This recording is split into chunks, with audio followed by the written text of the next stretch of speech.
जय श्री राम दोस्तों, मैं हूं उत्कर्ष। आपका स्वागत करता हूं आपके यूट्यूब चैनल में। आशा करता हूं आप सभी अच्छे होंगे, इन्वेस्टिंग कर रहे होंगे। आज के इस वीडियो में हम दो कैटेगरी को कंपेयर करने वाले हैं। दोनों कैटेगरी को समझेंगे। दोनों में से कौन सी कैटेगरी बेस्ट होती है जिसमें हमें इन्वेस्टमेंट की शुरुआत करनी चाहिए या इन्वेस्टमेंट करनी चाहिए। वो दोनों कैटेगरी हैं, नंबर 1 पे फ्लेक्सी कैप कैटेगरी, नंबर 2 पे mid cap category. Mid cap category से रिलेटेड अभी हाल ही में सेबी ने एक नया मैंडेट जारी किया था जिसमें मिड कैप और स्मॉल कैप को रखा गया था। मिड कैप में क्या था कि वो उन फंड्स को देख रही थी जिनमें लिक्विडिटी कम है, इसीलिए उन्होंने सब मिड कैप और स्मॉल कैप फंड से ये कहा था कि वो अपने स्ट्रेस टेस्ट का रिजल्ट रिपोर्ट जो है वो उनको पेश करें। तो अभी काफ़ी ट्रेंड में रहा मिड कैप। तो क्या मिड कैप में इन्वेस्ट करना एक सेफ है या नहीं है, या फिर फ्लेक्सी कैप ज़्यादा रिस्क वाला होता है? क्योंकि अगर देखा जाए लोग मिड कैप में जाना ज़्यादा प्रेफर करते हैं।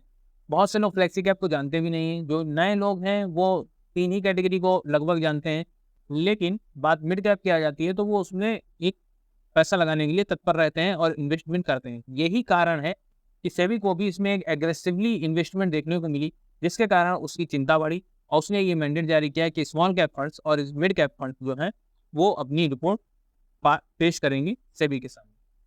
बताया जाएगा कि कौन से फंड की क्या लिक्विडिटी थी। अगर इससे रिलेटेड पूरी जानकारी आपको चाहिए तो आई बटन पे आपको वीडियोस मिल जाएंगे, उसमें आप जाके चेक कर सकते हैं।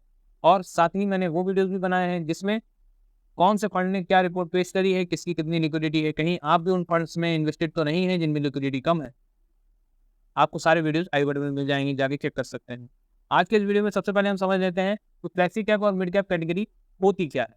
सबसे पहले समझते हैं मिड कैप कैटेगरी। तीन कैटेगरी आती है, small cap category, mid cap और लार्ज कैप। लार्ज कैप में बड़े लार्ज स्केल पे कंपनी जो होती हैं, जो कि ब्लू चिप कंपनी भी हम कह सकते हैं, जैसे टाटा मोटर्स हो गया, रिलायंस हो गया, ये सब ब्लू चिप कंपनीज हैं। इनके अगर आप मार्केट कैप की बात करेंगे तो ये लाखों करोड़ों में जाते हैं।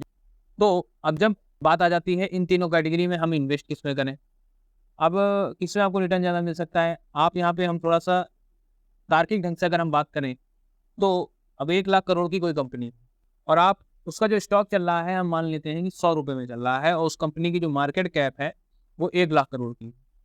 अब उस स्टॉक को 100 रुपये से 200 रुपये होने के लिए उसकी जो मार्केट कैप है वो 1 लाख करोड़ से 2 लाख करोड़ को होना पड़ेगा, तभी वो स्टॉक 100 रुपये से 200 रुपये होगा जाके।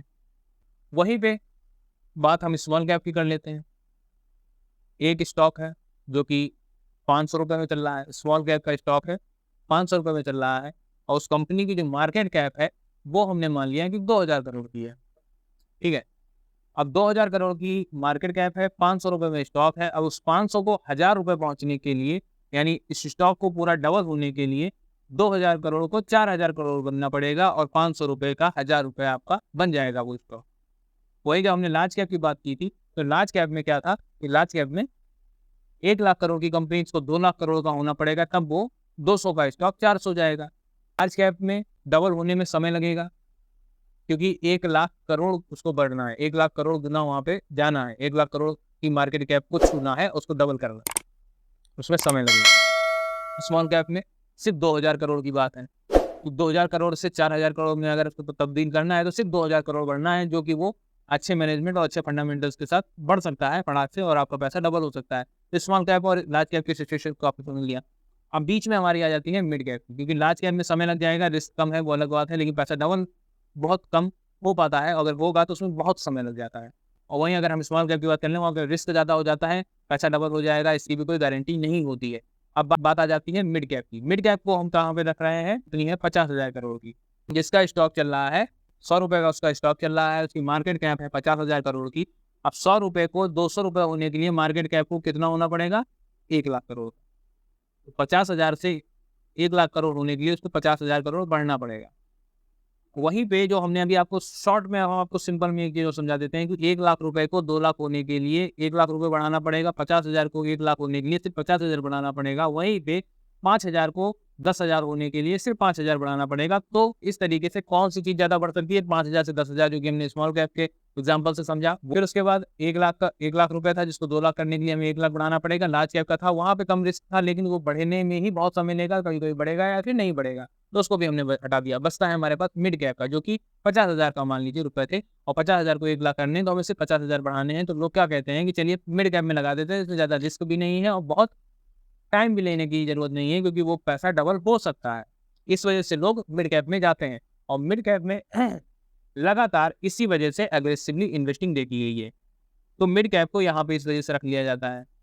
तो मिड कैप रिस्क भरा होता है, लेकिन यहाँ पे कहीं ना कहीं थोड़ा सा आपको फायदा मिल जाता है।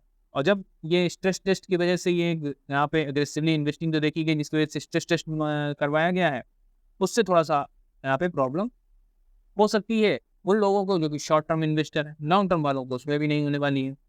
आई होप आपको मिड कैप कैटेगरी का फंडा समझ में आ गया होगा। अब बात कर लेते हैं फ्लेक्सी कैप कैटेगरी को। Flexi cap category one of the favourite category मेरी है, इसलिए क्योंकि बहुत ही बेहतरीन कैटेगरी मुझे लगती है। क्यों? इसमें आप लार्ज कैप में भी इन्वेस्ट कर सकते हैं, इसमें आप स्मॉल कैप में भी इन्वेस्ट कर सकते हैं, इसमें आप मिड कैप में भी इन्वेस्ट कर सकते हैं। कोई झंझट ही नहीं है, कोई लेना देना नहीं है। लार्ज कैप में भी इन्वेस्ट करो, स्मॉल कैप में भी इन्वेस्ट करो और मिड कैप में भी इन्वेस्ट करो, कोई प्रॉब्लम नहीं। मॉडरेट रिस्क में अच्छा पैसा। लार्ज कैप में भी आपका पैसा इन्वेस्ट किया जाएगा कुछ %, और मिड कैप में भी इन्वेस्ट किया जाएगा और स्मॉल कैप में भी इन्वेस्ट किया जाएगा। मिड कैप कैटेगरी में जब आप इन्वेस्ट करते हैं, आपको रिटर्न हो सकता है थोड़ा सा ज़्यादा मिले, लेकिन मिड कैप कैटेगरी में आप इन्वेस्ट कर रहे हैं तो आप सिर्फ मिड कैप कैटेगरी में इन्वेस्ट, अदर में नहीं। वहीं अगर आप फ्लेक्सी कैप कैटेगरी में इन्वेस्ट कर रहे हैं तो आप लार्ज कैप में भी इन्वेस्ट कर रहे हैं, आप मिड कैप में भी इन्वेस्ट कर रहे हैं, आप स्मॉल कैप में भी इन्वेस्ट कर रहे हैं। सिर्फ एक फंड को चूज करके आप तीनों कैटेगरी में इन्वेस्ट कर रहे हैं और एक अच्छा रिटर्न कमा रहे हैं।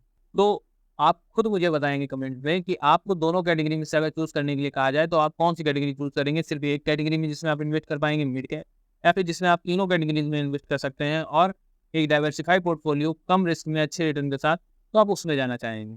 यहाँ तक हमने बात समझ ली कि दोनों कैटेगरी क्या होती हैं, किस तरीके से वर्क करती हैं, क्या कर रही हैं, दोनों कैटेगरी में कौन सी बेहतर है और आपको कौन सी बेहतर लगती है, आप कौन सी कैटेगरी को चूज करना चाहेंगे, आप मुझे कमेंट बॉक्स में बताएंगे।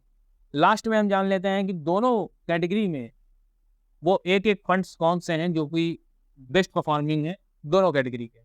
देखिए, मिड कैप कैटेगरी में यहाँ पे मैंने वो फंड्स नहीं रखे हैं जिनमें स्ट्रेस टेस्ट का रिजल्ट अनाउंस किया है, या फिर उसका रिजल्ट मैं बता रहा हूँ, क्योंकि उसके ऊपर मैं वीडियो बना चुका हूँ, सेपरेट वीडियो कि कौन कौन से फंड्स ने अपना अनाउंस किए हैं और उनका क्या स्ट्रेस टेस्ट रिजल्ट रहा है। उनको आप देखना चाहते हैं तो कमेंट बॉक्स में आपको लिंक भी मिल जाएगी और आई बटन पे भी लिंक मिल जाएगी, आप जाके चेक कर सकते हैं। तो हम आज यहाँ पे फंड जान लेते हैं। इसमें अगर हम बात करें फ्लेक्सी कैप कैटेगरी की, तो Parag Parekh flexi cap fund direct plan growth ये एक बेहतर फंड है। इसको हम शॉर्ट में समझ लेते हैं कि ये फंड क्या करता है। अगर आपको इसका डिटेल वीडियो देखना है तो आप हमारे चैनल पे जाके चेक कर सकते हैं, मैंने वीडियो बना रखा है, आप उसको देख सकते हैं। फंड की शुरुआत मई 2013 में शुरू हुई, 10 साल कंप्लीट हो चुके हैं। फंड एक बेहतर परफॉर्मर है। फंड की अगर हम फंड साइज की बात करें, 58,901 करोड़ का फंड साइज देखने को मिल जाता है। एक बेहतरीन इस पे CAGR देखने को मिलता है, 1 साल में 40.06%, 3 साल में 22.40% और 5 साल में 23.52% का CAGR देखने को मिलता है। रिटर्न वाइज भी काफ़ी बेहतर परफॉर्मर है। एक्सपेंस रेशियो 0.56 का देखने को मिलता है, जो कि इस कैटेगरी के हिसाब से, इस फंड के हिसाब से काफ़ी बेहतर एक एक्सपेंस रेशियो हो जाता है। ये था हमारा पराग पारेख फ्लेक्सी कैप फंड, जिसको मैंने आपको शॉर्ट में समझाया। फुल डिटेल वीडियो आप मेरे चैनल पर जाके देख सकते हैं। इसमें आपको हर एक पॉइंट को मैंने क्लियर करके समझाया है कि इस फंड से रिलेटेड क्या क्या पॉइंट अच्छे हैं, क्या क्या बुरे हैं। पूरा रिव्यू पराग पारेख के ऊपर आपको मिल जाएगा मेरे चैनल पर। नेक्स्ट फंड जो मिड कैप कैटेगरी का है वो है हमारे पास Kotak emerging equity fund direct plan growth. इस फंड की बात करें, जनवरी 2013 में शुरू हुआ है, 11 साल कंप्लीट हो चुके हैं। एक्सपेंस रेशियो 0.38% का लग रहा है। मिड कैप कैटेगरी के इक्विटी फंड के हिसाब से बहुत ही बेहतर एक्सपेंस रेशियो है, क्योंकि जो मैंने फंड रखे हैं वो बेस्ट फंड रखे हैं। 0.38 का बहुत ही एक बेस्ट इसका एक्सपेंस रेशियो हो जाता है। फंड साइज की बात कर लें, 39,738 करोड़ का देखने को मिलता है, जो कि एक अच्छा फंड साइज हो जाता है। लास्ट डबल 3 साल में किया है। कितने CAGR से पैसा ग्रो करेगा? 1 साल में 38.01%, 3 साल में 22.77% और 5 साल में 23.20% की CAGR से पैसा ग्रो करेगा। ये था कोटक इमर्जिंग इक्विटी फंड। इससे रिलेटेड आपको वीडियो मेरे चैनल पे मिल जाएगा। आई होप आपको फ्लेक्सी का और मिड कैप के बीच के अंतर को समझ में आ गया होगा, और अगर आपके मन में कहीं पे भी शंका होगी कि आपको इन दोनों कैटेगरी में से किस में जाना चाहिए, वो क्लियर हो गई होगी।